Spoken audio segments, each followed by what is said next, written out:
Air India का plane crash हुआ अहमदाबाद में। सैकड़ों निर्दोष लोग मारे गए। कई ऐसे भी थे जिनका उस प्लेन से या उस फ्लाइट से कुछ लेना देना नहीं था। वो बेचारे अपने कॉलेज के मेस में बैठ के दोपहर का खाना खा रहे थे। लेकिन एक झटके में लगभग 250 लोग दुनिया छोड़कर चले गए। लेकिन इंसान के मरने को केवल नंबर्स में डिफाइन नहीं किया जा सकता कि इतने लोग मर गए। एक एक आदमी के साथ कितने परिवार, कितनी संभावनाएं मरती हैं, इसकी कोई गिनती नहीं हो सकती। पर अपने यहाँ तो आम बात है, कोई बारिश के पानी में सड़क के बीचों बीच खंबे से करंट खा के मर जा रहा है, किसी की गर्दन राह चलते पतंग के मांझे से कट जा रही है, तो कोई मोटरसाइकिल के समेत गटर में चला जा रहा है, और कोई क्रिकेट टीम के जीतने के बाद भगदड़ में मर जा रहा है। हमारे यहाँ मरना बहुत आसान है, बस उसकी एक ही रिक्वायरमेंट है कि आप जी रहे हो। मर तो कभी भी सकते हो यहाँ। बेसिकली हम लोग किसी भी सेक्टर में जिंदगी को इतनी खास चीज मानते भी नहीं है। लेकिन आज फोकस करेंगे एविएशन सेक्टर पे। पिछले 15-20 सालों में लोगों की आमदनी बढ़ी और थोड़ा सा प्राइस एयरलाइंस ने कंट्रोल कर लिया। फिर उसमें सरकार की कोशिशों ने मिला जुलाकर हम जैसे मैंगो मैन को एरोप्लेन में पहुंचा दिया। लेकिन ये एयरलाइंस वाले अभी भी हमको यू पुअर पीपल वाले ट्रीटमेंट देते हैं।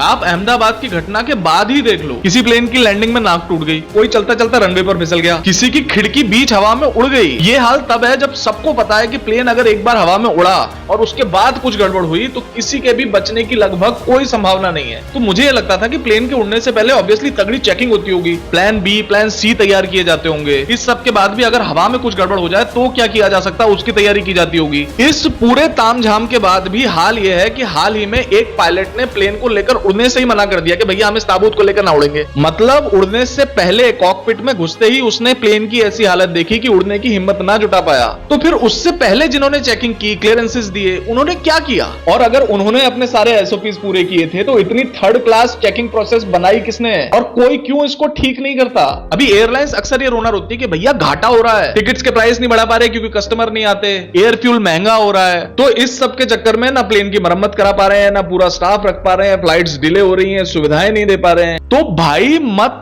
चलाओ एयरलाइन। मतलब बिजनेस में घाटा हो रहा है तो ऐसे लोगों को एक साथ उड़ा दोगे क्या?